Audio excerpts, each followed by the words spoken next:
નમસ્કાર મિત્રો, ધોરણ 10 હિન્દી આપણે પાઠ 4 એક પ્રશ્ન 4 ઉત્તર સાહિત્ય પ્રકાર છે લેખ અને એમના લેખકનું નામ છે શ્રી પ્રકાશ. આપણે પ્રશ્ન શું, પાઠનું નામ જ એવું છે કે એક પ્રશ્ન 4 ઉત્તર. પ્રશ્ન શું છે, આપણે પ્રથમ વિડીયો में चर्चा करेली. प्रश्न एवो છે कि हमारे देश में बहुत सारे महापुरुष हो गए, इतने सारे आंदोलन हुए, फिर भी हमारा देश उन्नति क्यों नहीं कर रहा. ये प्रश्न का उत्तर हमारे लेखक जो है श्री प्रकाश जी, उन्होंने 4 व्यक्ति से पूछा. इसलिए एक प्रश्न 4 उत्तर और चारों व्यक्ति के उत्तर हमारे सामने लेख के माध्यम से हमारे पास रखा है. तो हमने पहले वीडियो में पहला प्रश्न का उत्तर दिया था और उन्होंने बताया था कि हम अपने कार्य को गौरव से नहीं देखते. वो कौन था? वो ईसाई पादरी था. आज हम दूसरे व्यक्ति जो आईएएस अधिकारी है, भारतीय प्रबंधन सेवा में वो कार्यरत थे, और दूसरी जो संस्था है आईसीएस मतलब भारतीय जनरल सेवा, इंडियन सिविल सर्विस, ये 2 सेवाएं कर चुके व्यक्ति, ऐसे व्यक्ति जो लेखक ने ऐसे व्यक्ति से प्रश्न किया कि हमारा देश उन्नति या विकास क्यों नहीं कर रहा है, इतने महापुरुष होते हुए, इतने सारे आंदोलन होते हुए. तो इसका उत्तर हम ये दूसरे व्यक्ति के संदर्भ में चर्चा करेंगे. देखते हैं कि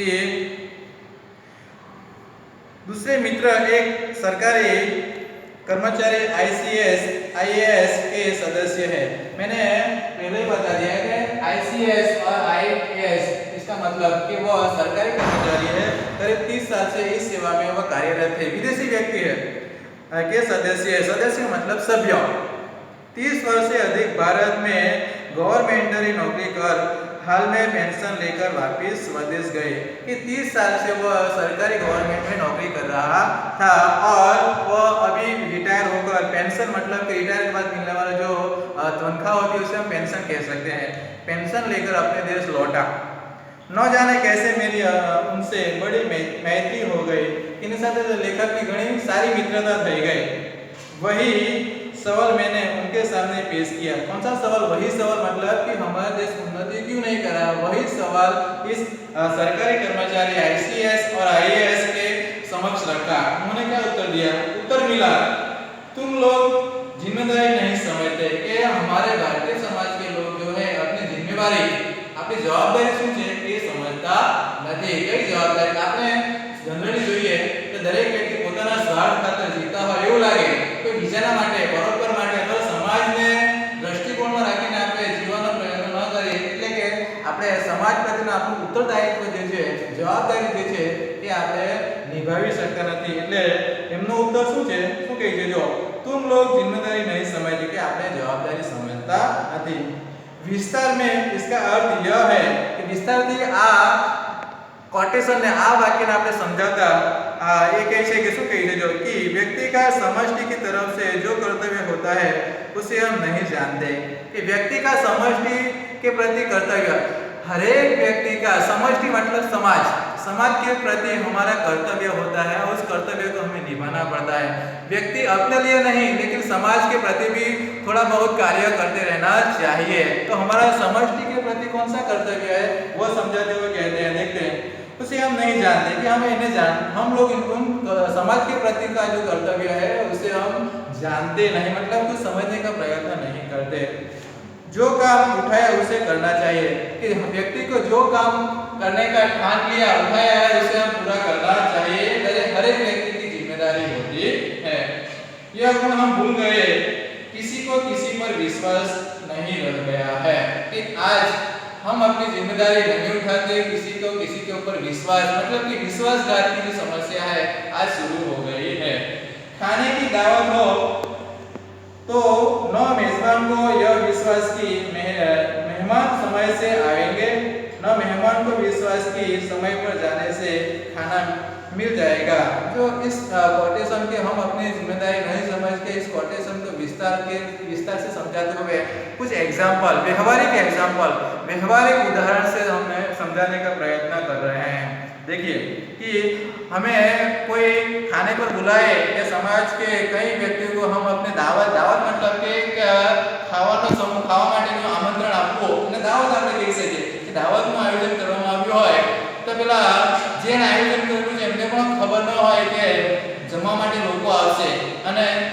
લોકો આવવાના છે એને પણ વિશ્વાસ ન હોય કે ત્યાં જશે તો મને જમવાનું મળશે કે નહીં.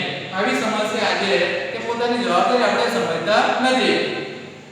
मिल पा जाएगा न गृहस्थ को विश्वास की धोबी और दर्जी वायदे पर कपड़े दे जाएंगे, न धोबी और दर्जी को विश्वास है कि हमें समय से दाम मिल जाएंगे. धोबी और दर्जी जो हमारा रोजिंदा कार्य करने वाला व्यक्ति है उसको भी विश्वास नहीं है कि अगर वो समय पे मतलब कि ग्राहक समय पे पैसा देकर जाएगा. ग्राहक को भी यह विश्वास नहीं है कि दर्जी और धोबी जो है वो समय पे कपड़े धोकर कपड़े सिलकर हमें वापस करेगा. मतलब इतना विश्वासघात हो गया है कि या हम ये कह सकते हैं कि हम अपनी जिम्मेदारी को सही ढंग से निभाते नहीं हैं. अगला उदाहरण देखते हैं. रेलगाड़ी पर चढ़ने वालों को यह विश्वास नहीं कि पहले से बैठे मुसाफिर उन्हें स्थान देंगे. हम मुसाफरी करते वक्त भी यही होता है कि अगर ट्रेन में चले तो हमें यह विश्वास नहीं कि अगर ट्रेन में हम जाए और हमें जगह मिल जाए, कोई विश्वास नहीं. मतलब कि जिम्मेदारी हम नहीं निभाते. पहले से बैठने वाले को यह विश्वास नहीं कि नया मुसाफिर धीरे से आकर उचित स्थान लेगा और व्यर्थ का शोर न मचाएगा. और ट्रेन में बैठा हुआ व्यक्ति भी यही विचारता है, यही सोचता है कि कोई बाहर का नया पैसेंजर आएगा वो शांति से अगर वहाँ बैठेगा या कोई शोर मचाएगा. मतलब कि हम अपनी कार्य के प्रति जिम्मेदारी नहीं निभा पा रहे हैं. न और प्रकार से तंग करेगा और दूसरी तरह से भी हमको परेशान कर सकता है. ऐसी भ्रम रहता है. सड़क पर चलने वालों का यह विश्वास नहीं कि आगे चलने वाला अपना छाता इस तरह से खोलेगा कि उसकी नोक से मेरी आंख न फूट जाए. कि रास्ते पर चलने वाला मुसाफिर अब बारिश का मौसम हो और छाते लेकर चल रहा, छाते को खोलना हो तो इस तरह छाते के खोलने की थोड़ी जिम्मेदारी समझते हो कि पीछे चलने वाला या दाएं बाएं चलने वाला कोई व्यक्ति की आंख में वो छाता है कि वो न लग जाए. मतलब कि हम इतनी बेदरकारी से कार्य कर रहे हैं. या पीछे आंख न फूट जाएगी या पीछे चलने वाला मुझे व्यर्थ धक्का न देगा और पीछे चलने वाला जो व्यक्ति है वो शायद धक्का भी हमें मार सकता है. किसी पर यह विश्वास नहीं कि केले, नारंगी का छिलका या सुई, पिन आदि इस तरह वह छोड़ेगा जिससे दूसरों को कष्ट न पहुंचे. आज इस समाज में हर एक व्यक्ति इतना जिम्मेदारी नहीं निभा रहा है कि अगर केले का छिलके या नारंगी का छिलका या सुई, जानते हैं सुई कहीं भी हम चुभ सकती है तो अपना काम खत्म करने के बाद हम केले के छिलके कहीं भी फेंक देते हैं. सुई का काम खत्म करते उसे योग्य जगह पर रखनी चाहिए. लेकिन आज हमारे समाज में यह जिम्मेदारी लोग ठीक से निभा नहीं रहे. मतलब कि ये सारी चीजें भी हमारे लिए परेशानी का कारण बन गया है. मांगी चीज ठीक हालत में वापस करेगा. कोई पासे मांगेली वस्तु આપણને સારી હાલતમાં વાપસ કરશે એવો પણ ભરોસો આજે રહેલો નથી. इत्यादि वगैरह वगैरह. हम केवल अपनी तात्कालिक सुविधा देखते हैं. मतलब कि हम किसी चीज का इस्तेमाल करते हैं तो वो तात्कालिक सुविधा हम अपने तरफ से निभा लेते हैं, फिर दूसरों का जो होना है वो हो. इस प्रकार का आज व्यवहार बन गया है. सारे संसार को अपने आराम के लिए बना समझते हैं. दरेक व्यक्ति यही सोचता है कि यह संसार है वह संसार हम सबके आराम के लिए बना है.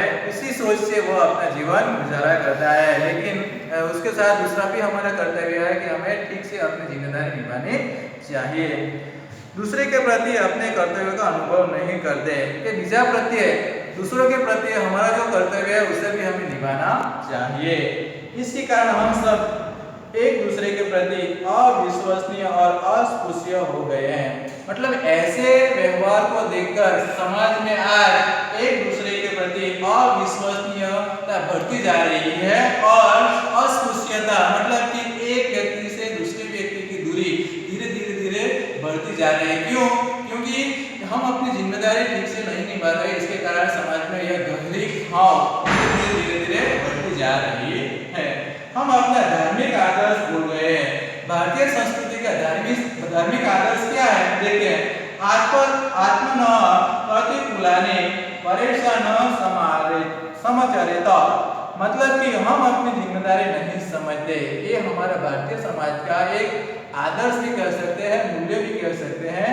या हम मूल्यों को हम धीरे धीरे हमारे व्यक्तित्व में, हमारे विचार में, हमारी सोच से धीरे धीरे परे हो रहे हैं, मतलब कि निकल रहे हैं। तो लेखक यही कहते हैं कि हमारा देश इसलिए तरक्की नहीं कर रहा है कि हम अपनी जिम्मेदारी नहीं समझते। इसके लिए लेखक ने बहुत सारे एग्जाम्पल भी हम एग्जाम्पल के साथ समझाने का और उसका विस्तार करने का प्रयत्न किया।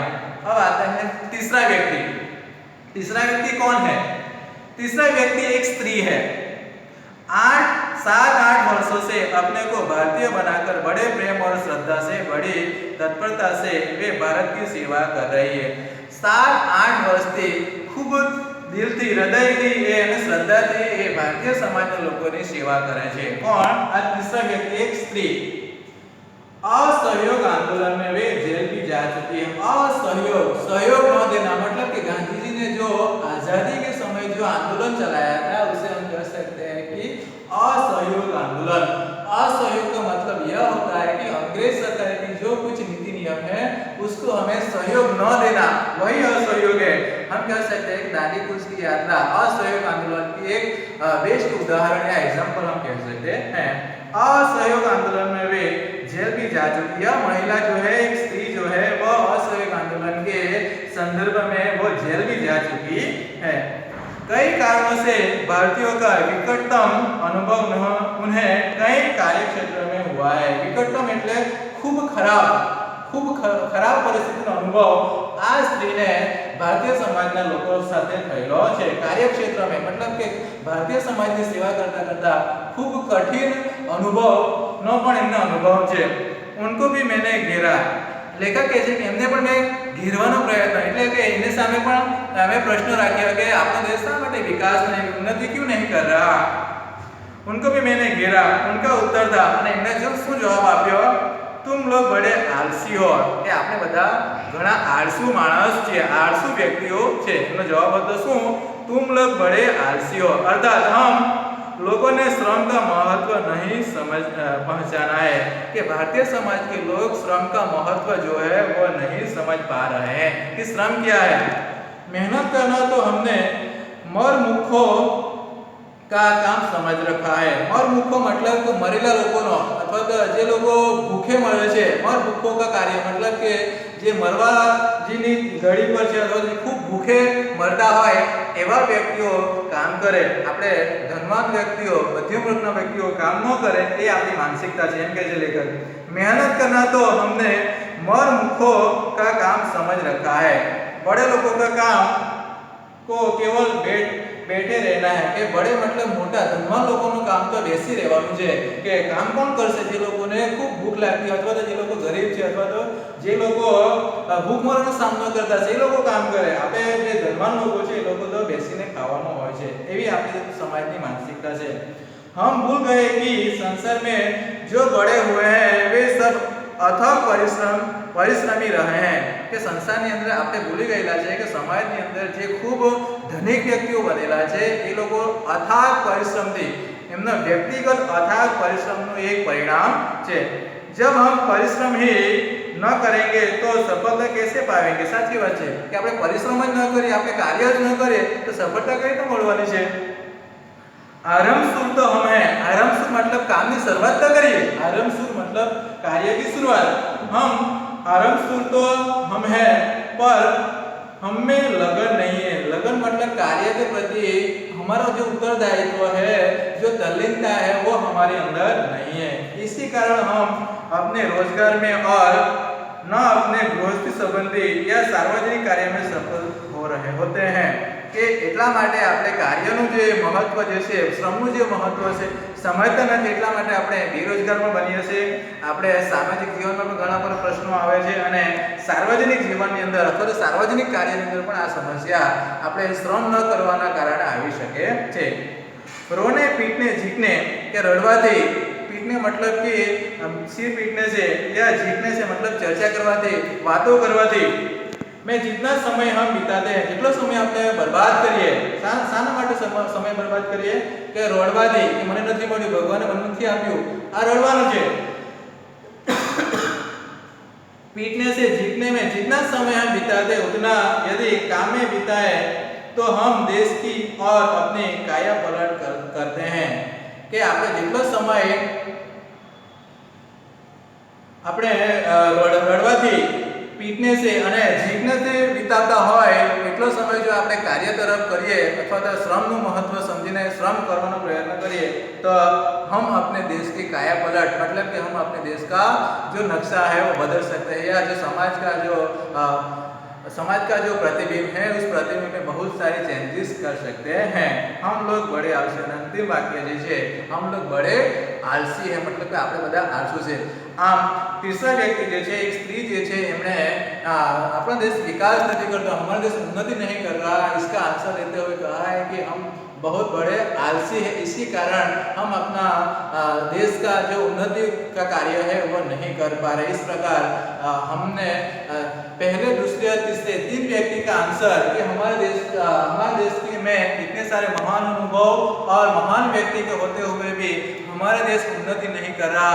उनका प्रश्न था श्री प्रकाश जी का कि एक प्रश्न 4 उत्तर उसका हमने 3 व्यक्तियों का आंसर लिया एक व्यक्ति बाकी है हम इसको अगले वीडियो में देखेंगे। कुछ शब्दार्थ है कुछ भाववाचक संज्ञाएं हैं और कुछ कर्तृवाचक संज्ञाएं और कुछ पर्यायवाचक वर्ड्स हैं। मैं आपको ये समझा देता हूँ ठीक है। शब्दार्थ षड्यंत्र जो है भीतरी चाल मान मर्यादा सम्मान सदाचार दास्ता गुलामी श्रेयस्कर उत्तम गवर्नमेंटरी सरकारी समष्टि समूह मेजबान यजमान तात्कालीन तुरंत का। भाववाचक संज्ञाएं मैंने जब व्याकरण का टॉपिक चलाया था उसमें भाववाचक संज्ञाएं समझाए थे। मैं यहाँ पर कुछ भाववाचक संज्ञाएं कैसे बनती है वो सारे शब्द लिखे हुए हैं।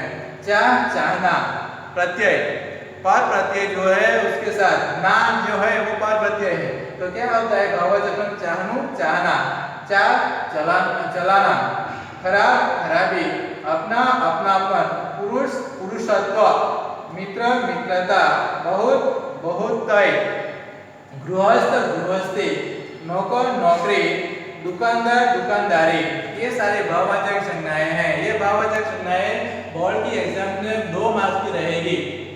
कर्तृवाचक संज्ञा ये भी 2 मार्क्स का रहेगा कि कर्तृवाचक मतलब कार्य करने वाला कौन सा कार्य कौन करता है वो कर्तृवाचक संज्ञा कहलाती है। मैंने व्याकरण जब आपके मोबाइल पे भेजा था उसमें ये सारी चीजें आ गई थी। सेवा सेवक आंदोलन आंदोलनकारी प्रेम प्रेमक स्थापना स्थापक शिक्षा शिक्षाकार और अंत में पर्यायवाची शब्द जो है संसार विश्व अवसर मौका मेहमान अतिथि मुल्क स्वदेश युवक तरुण व्यर्थ फिजूल परंतु लेकिन इस प्रकार हमने पहले दूसरे और तीसरे 3 व्यक्ति के एक प्रश्न और 4 उत्तर के संदर्भ में चर्चा की।